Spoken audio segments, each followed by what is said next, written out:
welcome to another episode of Behind the Hustle. Can you believe it? We are now at episode 5.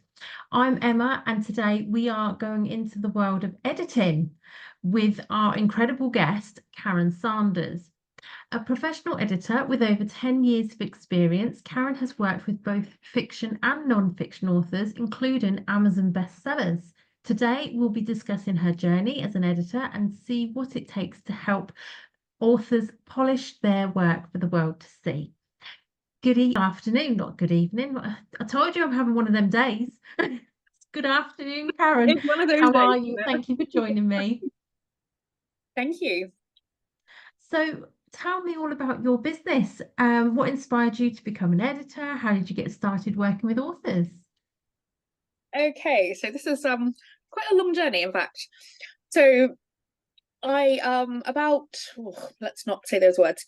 Lots of years ago, when I was in my mid-20s, I developed a quite serious bout of agoraphobia. So whereas prior to that I'd been working outside in retail, I became unable to work outside of the house. And so for a while I was just kind of dealing with it. But after a while I was like, I need to find something to do. I need to earn some money to make this work. When I started off in the beginning writing articles for a company that was taken over by Yahoo. I think that branch of the company no longer exists, unfortunately, but I wrote lots of articles and I made some friends there who we basically started off checking each other's work before we published them. But I quite enjoyed the fixing spellings. I've always been good at spellings. When I was younger, when I was actually in my first school, I was so good at reading, the teacher allowed me to listen to other kids reading. So I've always been into words. So I started off doing that, and then a friend of mine was opening a little kind of company to help self-published authors. And while I also write myself, at that time I wasn't writing as much. So she said, would you like to be a beta reader? So that began my developmental editing career, because I was starting by helping authors shape their work. So they would send me a book and I would talk to them about what was working, what wasn't working, any plot developments, things that was too much, things that weren't enough. And then from there, I thought that's something I might enjoy doing as a job. So I started just doing small work with authors, I'm so sorry, with self-published authors. And then I just built it up slowly from there. And then from almost by accident, I then developed a business that I am now working as a full-time editor. So it was a journey, but one that was extremely worthwhile. And in doing so, it did also help my agoraphobia, because I wanted to be out meeting people. So it was a journey. It was a really good journey. That's amazing. This is what I've found with every episode so far. It starts with a pain point. There's a problem that the business owner has. How can I get around it? And then there becomes a business. So yeah, it's exactly amazing. The thread. It's a fantastic way of, what you've done and what you've achieved. So the mission of your business, your core values, your goals, what drives you in your editing work? So I've always been very passionate about stories, as I mentioned. Always loved reading, and I've always liked, I'm sure, I think I've got an element of teacher inside me. I like to kind of impart wisdom, I guess.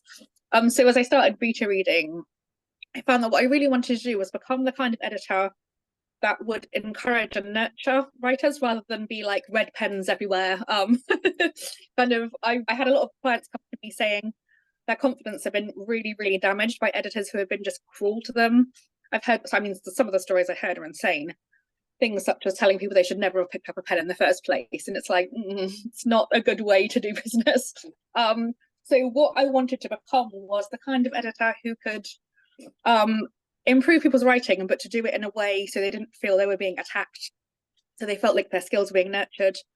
Rather than focusing so hard on the negatives, I would pull out the positives alongside and then go, say, you're really good at this, but let's work on this, because this is the thing you need to bring it up to speed. And it was also through doing that I started my writing subscription membership, which is called Write Here, Write Now, which is the best little community ever. So because as an editor I can only really work with a few people at a time, I wanted a place where I could reach more people. So I developed the Write Here, Write Now community, which is now it's grown lovely. It's really nice, and it's got a whole back catalogue of lessons in Teachable, People can learn from all of the lessons I learned, essentially. Grammar skills, writing skills, developmental skills, and also we do things like writing sprints and coffee evenings so we can socialize. It's just a really lovely little place, and I wanted that to become part of my whole mission because, as I said, I want to connect with as many authors as I can, to help as many authors as I can, and the best way for me to do that was to provide a group setting as well. So for me, it's all about nurturing rather than kind of torturing people into doing better, to gently encourage them and guide them, and also build their confidence too. Fantastic. I love the idea of the subscription. So your biggest challenge as a business owner. So what's been the biggest challenge that you've encountered while running your editing business, and how have you overcome it? I think for me, it's been scaling up the membership side of things. I had Yeah. the idea almost on a whim, and I was like, let's just, I don't, well, I do now, but I never used to stop. I just do it. That's a good idea. Let's do that. Let's just do it. And so I opened it, and it started off really well, but I've had to learn how to scale that up and how to reach the right people. So I had to do a lot of work on my business skills, speaking to other business owners, watching a ton of things on YouTube and things like that on Instagram, lots of reels about how to develop your business. And it's still a process. I'm nowhere near all the way there yet, but I feel like being open to learning has been the best way that I've been able to overcome that. Amazing. You've done so well. I'm very much the same. If I don't know how to do something, Google, ChatGPT, they're my best friends, and I will work out how to do something. And to be honest, that's how it's happened with Behind the Hustle. It was a whim, and I am learning how to edit video and write captions and promote all these lovely businesses. So it is all self-taught, but it's the best way sometimes. So what has been your most memorable success or milestone that you're especially proud of in your work? Oh, I've got so many. I'm proud of the fact that I have worked with authors who are self-published who then went on to become bestsellers. Not because I did the work, but I love that I was part of their journey. I think that's something really special to have been there at the beginning of an author's career who has then gone on to do so well has been amazing. Yeah. And also within my writing community, we've had some great successes, quite a few this year, in fact. This year we released a charity anthology for Hopeful Handbags, which is a UK charity which supports survivors of domestic abuse. And we got to #1 in a couple of categories on Amazon, so that was really exciting. Amazing. Just mostly it's like little things that authors couldn't do that they've learned to do from being in the community. For example, one of my authors had their most successful launch ever after working with me. We've had a lot of authors who are ready to give up, who have come into the group and felt their confidence has been boosted. So I love the small wins. I love a big win, but the small wins for me are what make it special, I think. Definitely. And you get more little wins sort of regularly, don't you? So it's definitely worth celebrating the little ones. So what would you say sets you apart as an editor? So if we've got somebody watching this thinking, I need to get an editor in, what would differentiate you from other editors, especially in working with best-selling authors? I mean, that alone is an advertisement. Point. Yeah, I like that one. I think for me, it's some people work very well with an author who is quite strict, quite upfront. Here's what you need to do, fix that. But I think if you're an author who is a bit more nervous, a bit more timid, maybe it's your first book, and you want someone who will be honest with you but will do it gently, that's probably my unique selling point, is that I work on building confidence rather than just fixing the problems. And not only that, if I'm explaining a point in the story that maybe needs some development, rather than just go, this needs to be done, I'll say, right, this is the reason why, this is the why from here, this no longer makes sense. So if we can just tweak it around a bit, then we can do that. And I'm always open to discussion as well. I'm not a kind of do what I say or I'll never talk to you again kind of editor. I'm really open to having chats with my clients. And so, I mean, some of them we've had full-on email arguments about what's the right thing to do. And ultimately, I'm quite happy for them to take the lead because it's their book. But my job is to make the best of their book. So if I don't put my point across and I feel like I'm not doing them a good job, so I will be there for you and I will nurture you, and I will fight you a little bit if I feel it needed. But ultimately, I am someone who is it was much more nurturing rather than some editors who are a bit more Yeah. strict, I guess. I can imagine it can be quite hard because obviously writing is an art and they are artists, and so they're trying to kind of put everything that's in their head onto paper, and they know what they're saying and what they mean. And then if you are then saying, well, you need to do this, I can imagine the frustrations do come in when you're sort of so trying to navigate that, I can imagine. I guess as well, you have Yeah, to kind of click with your authors as well, which is very much similar in my line of work. yeah. I find what I would normally do is ask if someone wants to do a small sample edit with me so that then we can kind of see if we get along and our kind of vibe aligns nicely. Yeah. And it's very much for me, I'm not an editor who's like, you need to do these things and then I'll take it back. It's collaboration for me. Yes. And I think that is one of the things that makes it a bit different rather than I'm just telling you what to do. It's like, well, this is the reasons why I think this would be better. But also then they might explain to me like, oh, okay, so I see what you mean and I see what you've done. So let's just work on making it kind of click in better. So it's Yeah. not the process is not about me, it's about me guiding you as best as I can. And It's a you know, collaboration. keeping communication open. Yeah. No, that's fantastic. So what advice would you give to someone looking to start their own business, especially in a niche like editing? Well, I think that don't do what I did and just fall into it. I mean, you can. It's not a terrible idea, but I would say it's really important, if especially if you've got a day job that you're looking to replace, it's really important to think about what you need to make the money that you would need to replace. So it's really important to kind of, as much as maths is horrible, to do some sums, think about what you need to do, what you can offer. Think about your strengths as well. So whatever business you go into, whether it's editing or whatever it is, look at what your strengths are and look at how you can use those strengths to improve your business. And if you have weaknesses in that area, then be open to learning more. I would say if you want to become an editor, you would need to, you really need to read a lot, like a lot. And there are qualifications you can get, even simple ones. So, there are plenty of courses designed to help you learn to edit and proofread. So it's a good idea to do those things. But then, like me, where I thought I would only be an editor, if you can find ways to branch out as well, like where I have a community. For example, I work with a lot of authors who have English as a second language. That will be a great little niche to slip into, because it requires a lot more work on the edit itself and a lot more patience as well. You've got to be very patient, which is something Imagine. something I pride myself on anyway. But I've learned to become. I've had to find ways to explain things differently. So learn how to get into those niches if that's the kind of thing you want to do. Yeah, no, that sounds amazing because I never even thought about that at all. That must be quite challenging at times, I guess, when you're trying to kind of interpret what's trying to be said. We have a lot of phone calls. I was like, I've tried really hard, but I can't quite grip what that sentence means. Yeah. So we've had to have. They'll be like, "Oh, this is what I meant." I'm like, "Oh, that's the word." There we go. I've got an author who is she's brilliant, but I think she's from Croatia. She lives in Germany and she speaks, I think, 4 or 5 languages. So every time we speak, she's like, English today. Oh yeah, So I she's can got imagine. It's like put the like right with the disc in language. the right today. Yeah, Do you know what I mean? yeah. It's also really fun for me because it helps me learn new ways to explain things to people as well.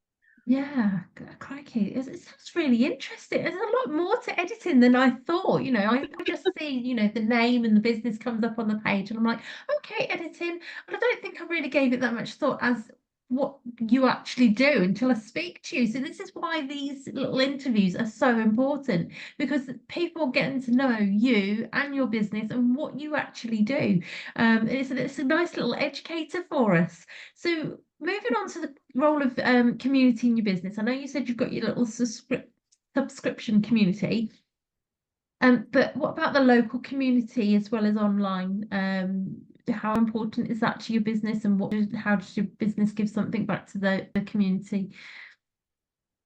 So at the moment, I am the mums and business leader for Teesside. So that's where I live, in the northeast of England. So Right. although my business isn't personally attached to that, it is a way for me to kind of tell people what I do. But I am looking to start in the new year. I'm hoping to set up some writing classes locally. So I think it's really important. And especially here, there's a lot of focus on kind of education and books within this community. So I really want to be able to do something to give something back, to give I'd quite like to work with young people as well, to give them something to focus on, because I heard a story about someone, a local author who went to a school, and someone said to them, I didn't know people from around here could write a book. And I'm like, oh, that's so Yeah. sweet. And so it's such a shame, because it's like, you can. It's like giving children that belief that they can do those things. So I would like to look into working with younger people a bit more, but especially just anyone who really wants to write a book. I'd love to have some little writing workshops around locally, so we can kind of get that ball rolling a bit more around here. Yeah, no, that's really good. And especially getting young people into writing, because I know I loved writing when I was a kid. And every now and again, I get the flow comes back and I start, when it's normally when I'm writing my captions or something for my online stuff, but I start getting into that flow and I'm like, I do miss this. I used to love Yeah, creative writing and poetry. come and join us. But Definitely, yeah, I might it's have to if I can slot it in somewhere with everything else I'm doing. yeah. I mean, you are Um, an extremely busy lady, so got to balance it's it out properly. crazy. I started this just as a time filler, and now it's like I don't want to let anyone down. I want to keep it running, but I'm like juggling, especially with baby as well. It's just like, oh my goodness.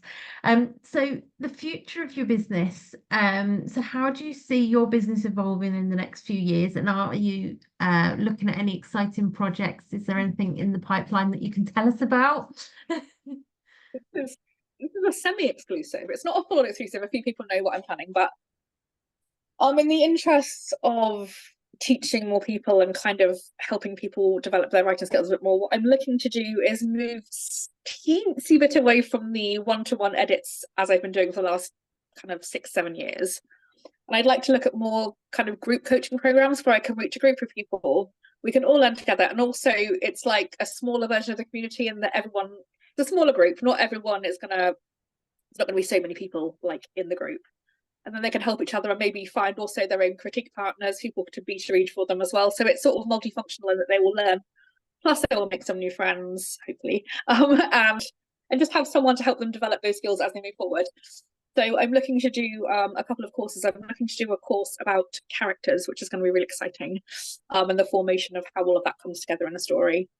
And also I'm going to be looking at doing a kind of almost like a beginner, here's how you get started with book writing course.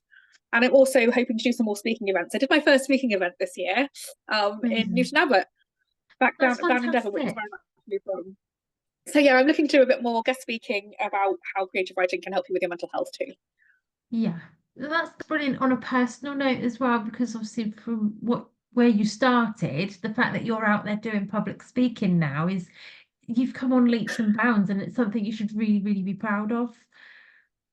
It was the most terrifying thing, and I had a really bad cold as well. Like, no one's going to be able to hear me. I feel ill, and but it went very well. And I was really pleased with how engaged people were. I thought they might be like, oh, I don't know about this, but when they thought about what I was saying and about how much that creative writing can actually help with your mental and your physical health, they were really engaged with the task. So I would like to do some more of that. It'd be really nice.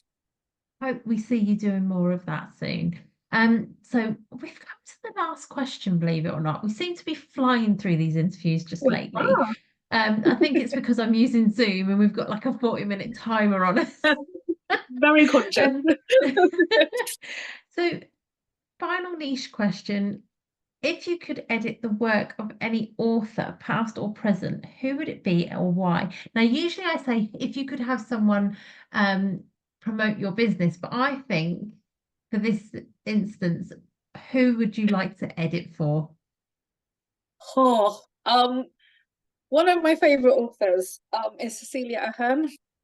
She did P.S. I Love You and those kinds of things, and she's got this spectacular imagination that makes me jealous.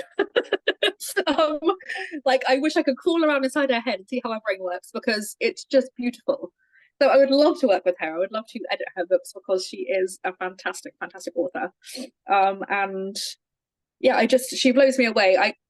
It's a level of imagination where it fits between, it's an adult story, but she's got this imagination that's almost childlike in the way it comes across. And Yeah. it's such a skill. I would love to work with her. She would be incredible to work with.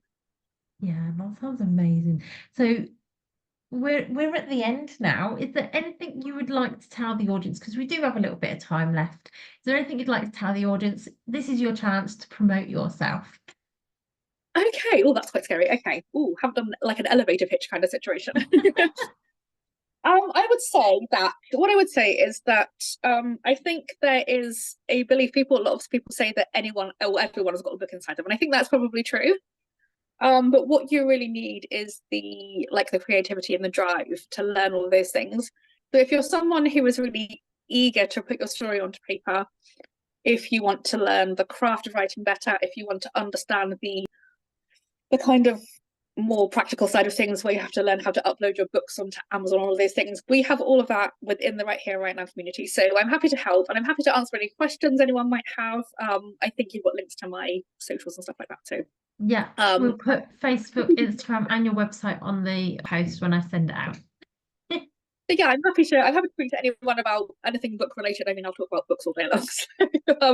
So yeah, if anyone is looking to start their own book and isn't quite sure where to begin, I'm happy to have a call with anyone and see what we can sort out for you.